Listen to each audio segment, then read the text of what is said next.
Ini kita ada di Asta Tinggi Madura, dan ini merupakan kuburan dari raja-raja yang ada di Sumeneb.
Itu yang satunya itu adalah pemimpinnya, 104-nya itu dibagi jadi 8 kelompok, jadi masing-masing itu ada 13 orang. Ya dulu seperti itu. Dan mereka kemudian tidak digaji dengan gaji berupa uang, tapi mereka dikasih tanah. Di Jawa itu namanya tanah bengkok. Nah, tanah bengkok, tanah sebagai gaji. Itu terus menerus sampai sekarang. Regulasinya setiap ada yang meninggal itu selalu diperbarui satu lagi. Biasanya keturunannya biasanya. Ya, saya pernah menemukan arsip di tahun 1928 kira-kira. Itu ada seseorang yang meninggal, terus yang mengganti itu misalnya anaknya atau menantunya. Sudah timur dan pokoknya. Iya. Tapi begitu juga makin ini kan ada yang angkara murka, orang-orang bangsawan saya itu juga. Kita mungkin Pak Jawa itu tahu. Kau lagi ini tuh beritanya saya jadi semoga. Kenapa?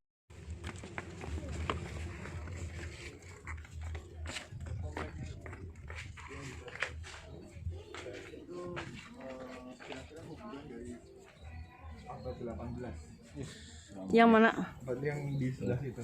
Tapi yang ini kayak gini baru tuh, ya. Yang ini baru. Ini yang dikubur di sini keturunan raja-raja. Keturunan raja-raja Sumeneb dari sebelum Binjara Saut. Binjara Saut itu nanti kita akan temukan makamnya di sana dan akan saya jelaskan sosoknya itu. Nah, kalau yang ada kubah itu di situ, itu dari abad ke-19. Jadi keturunan orang-orang yang ada di sini namanya. Kubah yang hijau itu, Pak? Iya, nanti kan kita dari sini terus kita keluar terus kita masuk lewat pintu itu gerbangnya. Jadi kalau dilihat nisannya pasti setidaknya ada radennya, entah Raden Bagus atau Raden Ajeng, Aryo, RB Raden Bagus ya. RB Raden Bagus. Kadang-kadang mungkin ada RP seperti itu, RP Muhammad Salah itu Raden Panji. Raden? Panji. Oh. Panas. Yuk.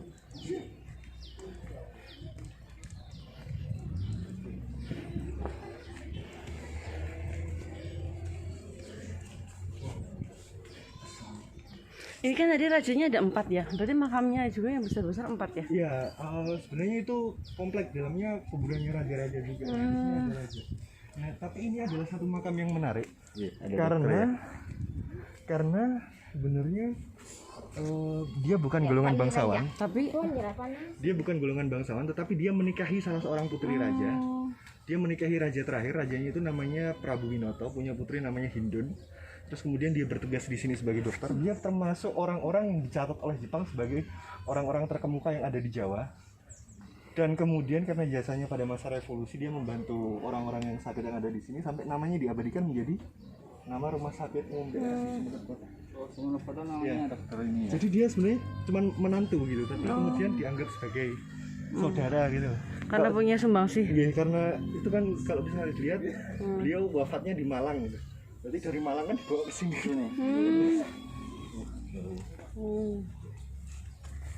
Lumayan jauh dokter. Ya kak.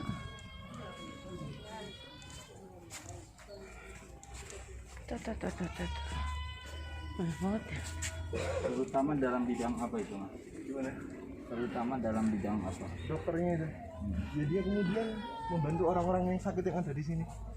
Di masa clash 1945-19. Tujuan Anda berada di Bintara Saud, kakek mertuanya Bintara Saud. Jadi dia adalah menantunya Yudhoyono.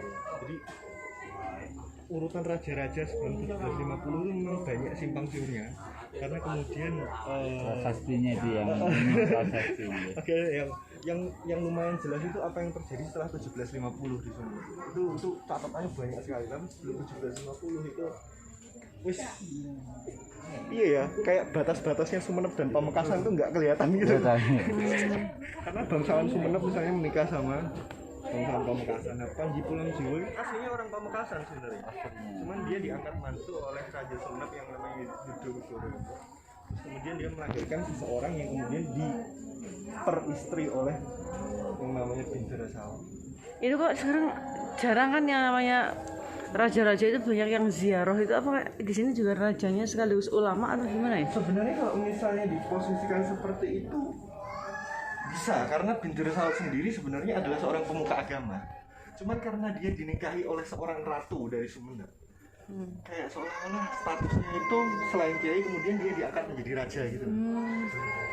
Tapi ya keturunan-keturunannya hanya bisa diidentifikasikan sebagai bangsawan dan Bukan ya, ulama.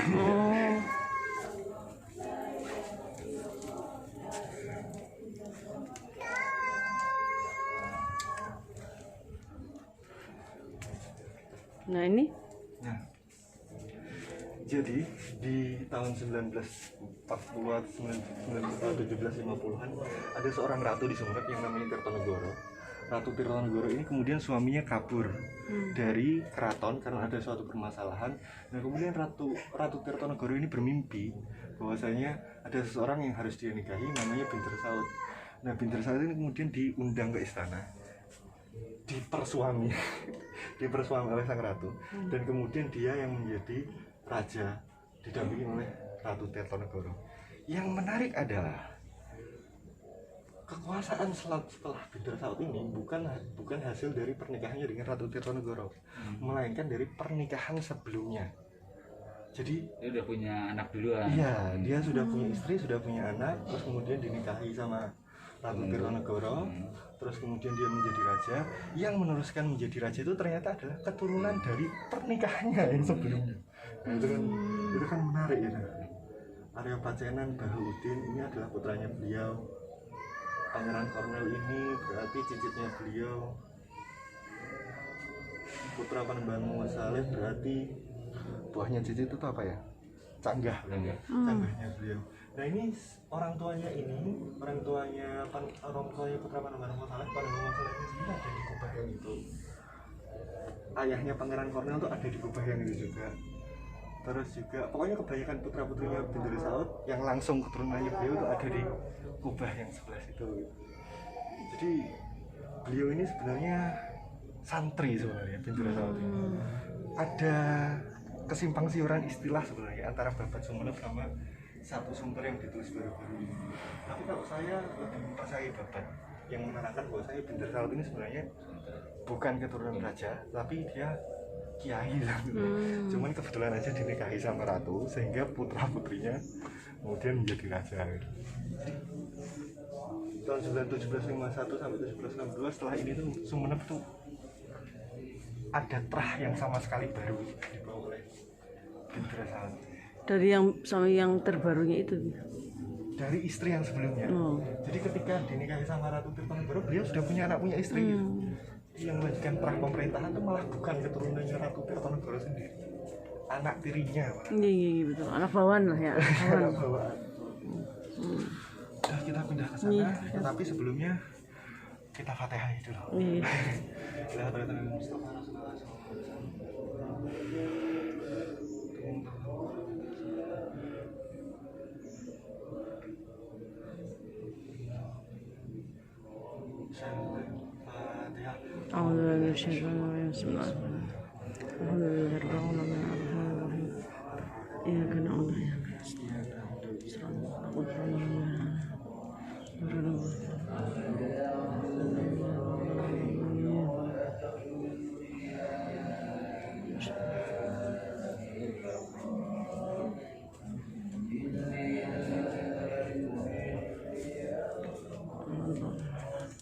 Dijelaskan yang ini bangunan apa ini? Kalau kompleks yang ini itu dibangun setelah kompleks yang di sana itu selesai.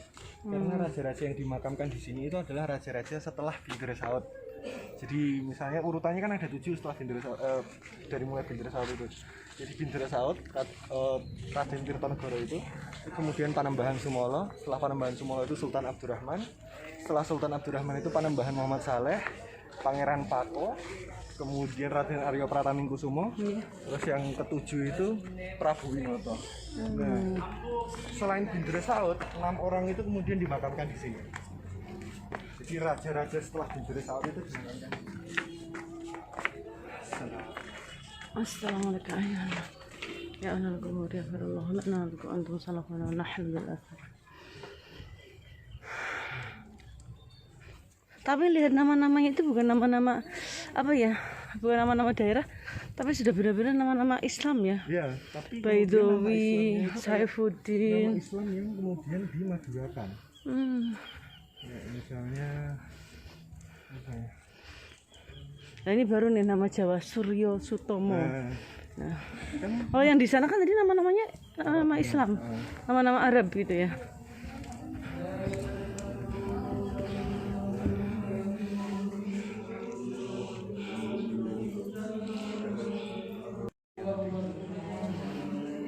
ini putranya, ini cucunya, ini cicitnya, ini apa canggahnya. Terus setelah ini urutannya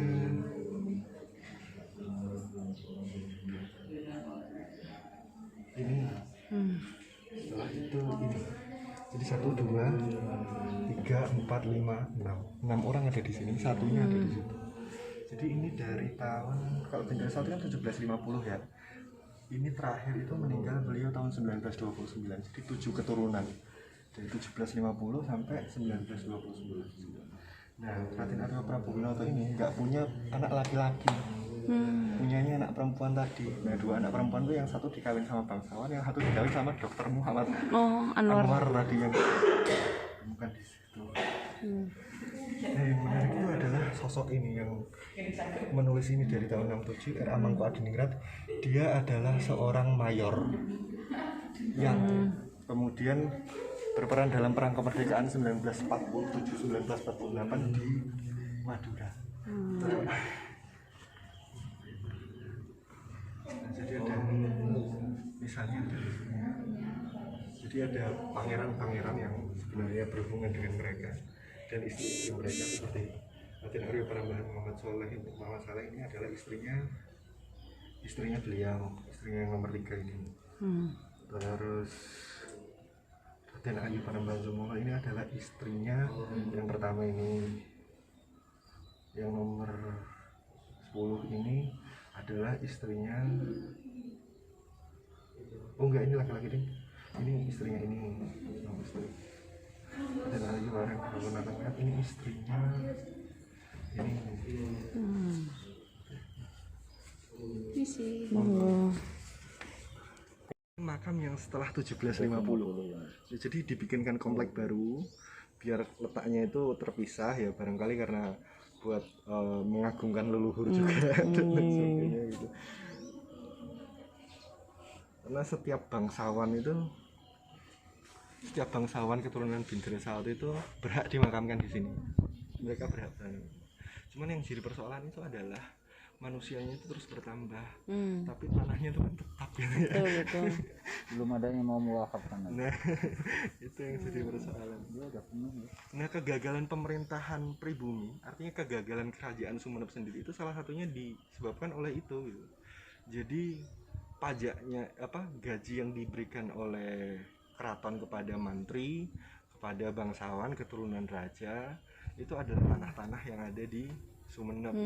Nah, persoalannya adalah keturunan raja itu bertambah, sementara tanahnya tetap gitu. Jadi mereka harus membagi-bagi tanah sampai bagian yang paling kecil gitu. Nah, akhirnya kan mereka nggak bisa punya kekayaan lagi gitu. Saat itulah pemerintah kolonial masuk. Dah, pokoknya Sumenep dijadikan kabupaten. Semua pegawai pemerintahan digaji pakai uang. Semua tanah-tanah bengkok itu dihapus. Terus kemudian tanah bengkok itu kemudian dibagi-bagikan kepada rakyat. Nah, akibatnya para bangsawan yang sebelumnya mendapatkan tanah bengkok itu mereka jadi menganggur. Nah, pemerintah kolonial itu kemudian ngasih uang ganti rugi atas kehilangan tanah-tanah bengkok itu. Tetapi kemudian misalnya ya, saya bangsawan, saya dapat 50 gulden gitu, dari pemerintah kolonial atas ganti rugi tanah setiap bulan. Ketika saya meninggal, saya punya anak misalnya 5 misalnya. Nah, masing-masing dari anak saya itu dapat 10. Karena saya dapat 50 kan. Anak saya masing-masing dapat 10. Nah, anak mereka lagi, kalau misalnya satu anak saya punya 5 anak misalnya, masing-masing dapat 2 gulden. Terus seperti itu. Jadi semakin lama bagiannya semakin sedikit gitu. Nah, tambahan lagi pemerintah kolonial tuh ngasih peraturan bahwasanya siapapun yang kemudian sudah mempunyai pekerjaan, maka uang ganti rugi itu akan ditiadakan. Karena ada peraturan itulah, makanya para bangsawan pada saat itu menahan diri untuk tidak bekerja. Artinya apa? Artinya perlahan-lahan tumbuh iklim kemalasan di kalangan mereka sendiri.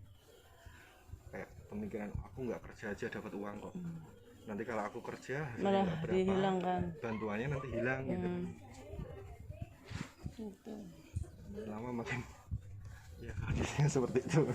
Terus sekarang udah keturunan-keturunannya itu kan sudah hilang apa masih ada? Ya masih ada.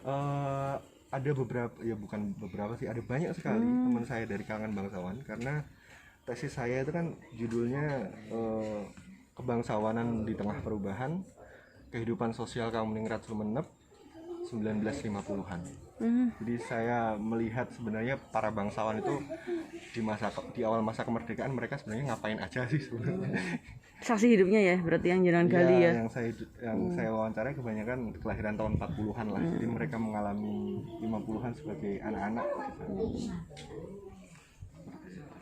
Ya banyak, ya beberapa orang bisa dihitung dengan jari jadi orang-orang terkenal gitu, kayak R.A. Mangkuadiningrat.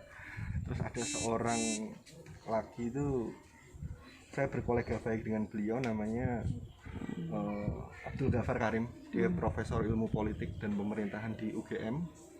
Cuman menariknya adalah beliau itu, kendati pun beliau itu adalah Raden Bagus, beliau tidak pernah menggunakan keradenannya di depan namanya. Dari dulu sampai sekarang. Sekarang diketawain ya kayaknya kalau ada orang masih pakai Raden. Saya juga dulu Raden Ajeng tapi nggak mau dipakai.